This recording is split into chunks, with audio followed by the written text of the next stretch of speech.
Bueno, mi gente, pues nada, otro día más de pesca. Nos fuimos anoche a las 11 de la noche para Long Key, Ronald y yo. Ronald se desquitó todos los que tenía ahí atrasados, que siempre sacaba los chiquitos. Hoy me tocaron los chiquitos a mí, aunque él también sacó dos. Sacamos dos cada uno, fuera de medida. Saqué una cobia también. Ronald estuvo sacando un tiburón gata bien grande.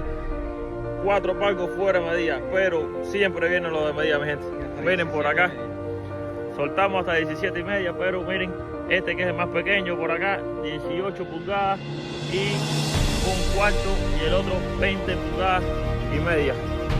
Esto es todo por hoy, mi gente. Regálenme un like, suscríbanse en YouTube, síganme en TikTok, en Facebook e Instagram como José Noel Pescando. Dale que estamos activos.